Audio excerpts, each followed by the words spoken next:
Art is a sensory experience that combines form, function, and aesthetics.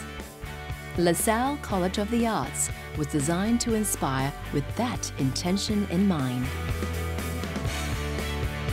The team from RSP wanted to fully engage the 5 senses of the students. The whole idea about learning about creative arts is to be inspired and continually be inspired. When the students interact with the public, they get sort of an inspiration because they see, they hear, they smell and they touch. All these 5 senses of the city starts to merge into the campus itself.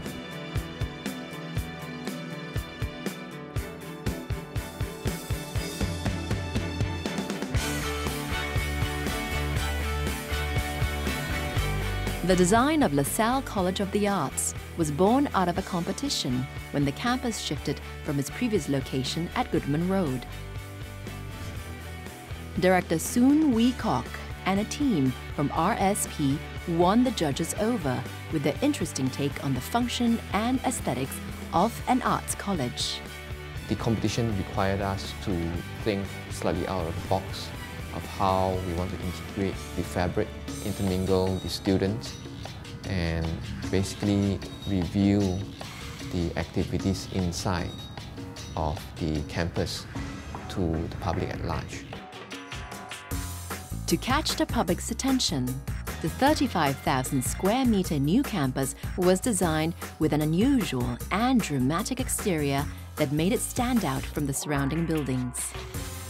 When we designed LaSalle, we chose an analogy of a canyon being eroded and thus revealing the intricacies of the activities within that particular city block. The real intention was really to reveal the arts from the inside out to the public. To make the campus more inviting to the public, accessibility was another consideration in the design. Using the notion of carving as a design strategy, the architects carved out routes into the campus. They created 6 points of entry, and they became small alleyways which the public can use as shortcuts through the campus to get to another part of the city.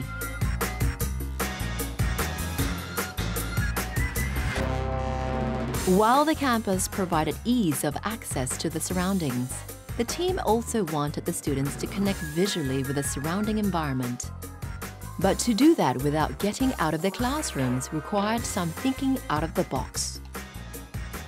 The pockets on the facade are actually window viewports out into the city. Because being in a campus in the city, there's really an impetus to connect with the visual, the sights of the surroundings. While it is important that the students are stimulated by the surroundings to create their work of art, it is even more important that their work is appreciated. To achieve that, Wee Kok and his team decided to use glass to reveal the students' activities within. They drew their inspiration from a renowned bakery chain. At that time, there was this very new concept of bakery, the bread top, where they actually expose the inner workings of how the bakers bake their bread. So in the similar grain, what we sought to do was to allow the public to understand and see how people who are in this creative field are actually taught the rigor that they go through, and then be exposed and understand and appreciate the arts a bit more. 6 carved glass cores formed the various disciplines of dance, drama, music, fine arts, design, and multimedia. The transparent design not only allows students to engage with other art forms, but also invites the public in to view their work and participate as curious observers. LaSalle College of the Arts looks set to transform the way people perceive art with its building design. It is a bold design statement, not only in its form, but also in its vision. LaSalle is not the only school nurturing new talents for Singapore's art scene. Singapore's first visual and performing arts high school, School of the Arts, or SOTA, is another addition to Singapore's arts education landscape. In Woha, we don't really have a house style, but we like each building to respond very much to the brief. And so we look for an expression in it that expresses the objectives of the school.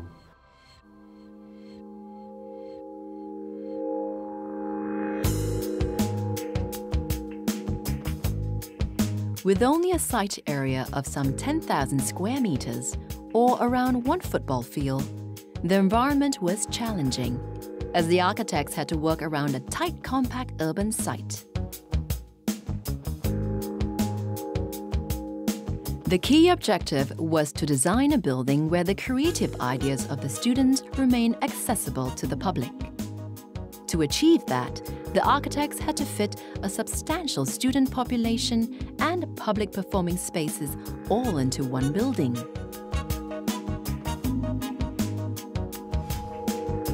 To overcome this constraint of site, the architects decided to build up by dividing the key spaces of the building into two horizontal layers. The lower layer, known as the backdrop, and the upper layer, known as the blank canvas. The concept we came up with through this was the idea of the backdrop, where the school basically performs and shows what it does to the public, and the blank canvas being the learning areas where students could basically, like a blank canvas, to be inscribed on as they go through the learning process of the school. While the students learn to create art, it is also important that their works are appreciated. To achieve that, the galleries and theatres are made accessible to the public in the lower floors. The dramatic design was inspired by a German expressionist film and Michelangelo's captive sculptures. The backdrop, we wanted to be very dramatic. We wanted it to be quite, in a way, destabilizing for the students, so it has a certain derivative from German expressionism. There's a movie called The Cabinet of Dr. Caligari where everything is crooked and on an angle, and the idea is that it frames the world in different ways. And there was also an inspiration from Michelangelo's Captive Slave series, where he left his sculptures half in the rough stone and half finished, so you could see the form emerging from the rock. The blank canvas, or the upper strata made up of classrooms, were designed in a more functional way. However, the functionality serves its purpose of being flexible to suit to the creative needs of the students. The blank canvas, on the other hand, is quite a pragmatic area. We wanted it to be very much a functioning school, so it has concrete frames, simple balustrades, concrete pavers. It's all very cost-effective materials, and so it creates just a very efficient, pleasant, enjoyable area for the students to learn. The School of the Arts has achieved a life of its own. Architecturally, it has become a symbol of creativity that is distinctly identifiable.